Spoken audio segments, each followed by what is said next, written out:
쑥은 당뇨에 좋다. 이렇게 알고 계셨죠? 그런데 사실은 잘못 드시면 혈당을 더 올리는 식재료입니다.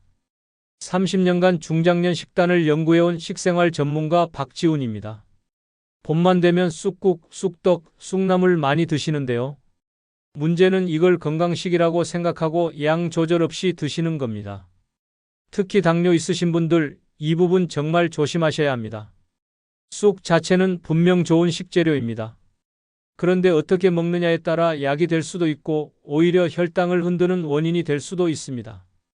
많은 분들이 쑥을 무조건 건강식품으로만 알고 계시는데 이게 가장 큰 오해거든요. 실제로 제가 만나본 분들 중에 쑥을 열심히 드셨는데 오히려 혈당 관리가 더 어려워진 경우가 꽤 많았습니다. 왜 그럴까요?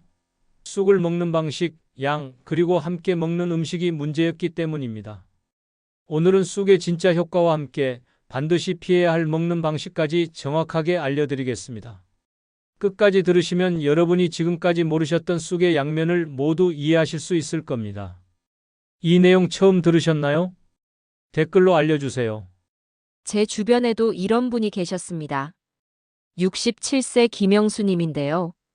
평소 건강 챙긴다고 봄만 되면 쑥을 일부러 더 챙겨 드셨습니다. 쑥국도 드시고 쑥떡도 자주 드셨죠. 주변에서 쑥이 몸에 좋다고 하니까 많이 먹을수록 좋을 거라고 생각하셨던 거예요. 그런데 어느 날부터 식후에 유독 피곤하고 혈당이 예전보다 더 잘 안 잡힌다고 하시더라고요. 본인은 오히려 건강하게 먹고 있다고 생각했기 때문에 더 혼란스러워 하셨습니다. 왜 건강식을 먹는데 오히려 몸 상태가 안 좋아지는 걸까? 이런 의문을 가지고 계셨죠.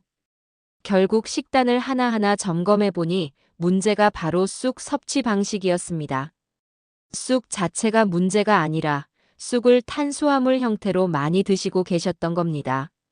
쑥떡은 물론이고 쑥국에도 밥을 과하게 드셨고 심지어 쑥가루를 물에 타서 공복에도 드시고 계셨어요. 이후 쑥 섭취량을 줄이고 단백질과 함께 드시도록 바꿔드렸더니 식후 혈당이 눈에 띄게 안정되기 시작했습니다.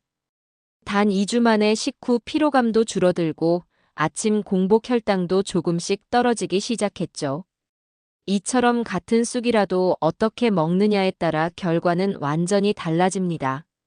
이 영상에서 말씀드릴 내용은 여러분의 쑥 섭취 방식을 완전히 바꿀 수 있는 중요한 지혜입니다. 혹시 아직 구독과 좋아요를 누르지 않으셨다면 지금 바로 눌러주세요. 이 채널은 여러분의 건강한 노년을 응원합니다. 끝까지 보시면 왜 지금 당장 쑥 먹는 습관을 바꿔야 하는지 분명하게 깨닫게 되실 겁니다. 뒤에 나올 가장 중요한 실천법을 모르시면 지금까지의 노력이 의미 없어질 수 있어요. 자, 이제부터 쑥이 우리 몸에 어떤 영향을 주는지 정확하게 짚어보겠습니다. 우선 쑥의 당질 함량부터 이야기해 볼게요. 많은 분들이 나물은 다 건강하다고 생각하시는데 쑥은 나물 중에서도 당질이 비교적 높은 편입니다. 대한영양학회 자료를 보면 다른 일부 나물에 비해 2배 이상 당질을 포함하고 있거든요. 이게 왜 중요하냐면 당뇨 있으신 분들은 당질 섭취량 자체를 조절해야 하는데 쑥을 무제한으로 드시면 자기도 모르게 당질을 과하게 섭취하게 되는 겁니다. 실제로 68세 이정호님은 쑥이 좋다고 해서 쑥떡을 자주 드셨는데 며칠만 지나도 혈당 변동이 커지는 걸 느끼셨다고 해요. 떡 자체도 탄수화물인데 거기에 쑥까지 들어가니까 당질이 2배로 늘어난 거죠. 그래서 쑥은 한 끼에 12젓가락 정도로 제한하시는 게 안전합니다. 특히 떡이나 즙 형태로 가공된 건 피하셔야 해요. 혹시 여러분은 평소 쑥을 어떤 형태로 드시고 계신가요? 다음으로 식후 혈당이 오르는 원인을 살펴보겠습니다. 쑥을 단독으로 드시는 분은 거의 없으시죠? 대부분 밥이나 빵, 떡 같은 탄수화물과 함께 드십니다. 바로 이 조합이 문제예요. 국내 식사 패턴 연구에서도 복합 탄수화물을 한꺼번에 섭취했을 때 혈당 상승폭이 훨씬 크다는 게 확인됐거든요. 72세 박정수 님도 비슷한 경험을 하셨어요. 쑥국에 밥을 2공기나 드시고 나면 식후에 몸이 무겁고 졸리다고 하셨죠. 이게 바로 혈당이 급격하게 올랐다가 떨어지는 신호입니다. 그래서 쑥을 드실 때는 반드시 단백질 반찬과 함께 드셔야 하고 밥 양은 평소보다 조금 줄이셔야 합니다. 여러분은 식사 때 반찬 비율을 어떻게 구성하시나요? 그런데 여기서 오해하시면 안 되는 게 쑥이 무조건 나쁜 건 아니라는 겁니다. 오히려 적절하게 드시면 인슐린 기능을 도와주는 역할을 하거든요. 쑥 속에 들어있는 특정 성분들이 인슐린 작용을 보조해준다는 연구 결과도 있어요. 동물 실험에서는 췌장의 베타세포 기능을 유지하는 데 도움이 된다는 것도 확인됐고요. 실제로 65세 최민호님은 쑥을 소량씩 꾸준히 드시면서 식단을 전체적으로 조절하셨는데 몇 달 후 공복 혈당이 눈에 띄게 안정되셨어요. 핵심은 꾸준히 소량 섭취하는 겁니다. 과하게 드시면 오히려 역효과가 나거든요. 여러분은 쑥을 꾸준히 드시는 습관이 있으신가요? 또 한 가지 장점은 장 건강 개선입니다. 쑥에는 식이섬유가 풍부하게 들어있어서 장 환경을 좋게 만들어줘요. 최근 연구를 보면 장내 유익균이 증가한다는 보고도 있고요. 70세 김성자님은 평소 변비 때문에 고생하셨는데 쑥나물을 데쳐서 드시기 시작하면서 장 활동이 훨씬 나아지셨다고 해요. 다만 여기서도 주의할 점이 있습니다. 쑥을 생으로 과도하게 드시면 오히려 소화에 부담이 될 수 있어요. 그래서 데쳐서 나물 형태로 드시는 게 가장 안전합니다. 혹시 여러분은 장 불편함을 자주 느끼시나요? 혈관 건강에도 도움이 됩니다. 쑥에 들어있는 항산화 성분이 혈관을 보호해 주거든요. 국내 심혈관 연구에서도 염증 수치가 감소한다는 결과가 나왔어요. 74세 윤태식님은 쑥을 꾸준히 드시면서 가벼운 운동도 병행하셨는데 몇 달 후 혈압이 안정되는 걸 경험하셨죠. 하지만 여기서도 조심하셔야 할 게 있습니다. 쑥을 기름진 음식과 함께 과다하게 드시면 오히려 혈관에 부담이 갑니다. 쑥전이나 쑥튀김 같은 건 가급적 피하시는 게 좋아요. 여러분은 평소 혈압 관리를 어떻게 하고 계신가요? 마지막으로 반드시 알아두셔야 할 게 있습니다. 콩팥 기능이 저하되신 분들은 쑥을 조심하셔야 해요. 보건복지부 자료를 보면 고령층에서 콩팥 기능 저하가 증가하고 있다고 나와 있거든요. 쑥에는 칼륨이 많이 들어있는데 콩팥이 약하시면 이 칼륨을 제대로 배출하지 못해서 문제가 생길 수 있습니다. 76세 박영길 님도 평소 쑥을 즐겨 드시다가 어느 날부터 몸이 붓고 컨디션이 안 좋아지셨어요. 검사를 해보니 콩팥 기능이 예전보다 떨어져 있었던 거죠. 그래서 쑥 섭취를 중단하고 전문적인 관리를 받으셨습니다. 건강검진 결과를 꼭 확인하시고 콩팥 수치에 이상이 있으면 쑥 섭취를 조심하셔야 합니다. 최근 건강검진 받아보셨나요? 이렇게 핵심을 이해하시면 쑥을 안전하게 드실 수 있습니다. 좋은 점도 있고 주의할 점도 있으니 자기 몸 상태에 맞춰서 현명하게 선택하시면 되는 거죠. 이제 실생활에서 바로 적용할 수 있는 구체적인 방법을 정리해 드리겠습니다. 가장 먼저 기억하셔야 할 건 하루 적정량입니다. 쑥은 아무리 좋아도 한 줌 이하로 드셔야 해요. 많은 분들이 좋다고 하면 과하게 드시는 경향이 있는데 많이 먹는다고 더 좋은 게 아니거든요. 오히려 과하면 부작용이 생깁니다. 적당량을 주 3회 정도 꾸준히 드시는 게 훨씬 효과적이에요. 여러분은 일주일에 몇 번 정도 쑥을 드시나요? 쑥을 드실 때는 반드시 단백질과 함께 드세요. 이게 정말 중요합니다. 탄수화물 위주로만 식사하시면 혈당이 급격하게 올라가거든요. 쑥국을 드신다면 두부를 넣어서 드시고 쑥나물을 먹는다면 계란찜이나 생선구이를 곁들이세요.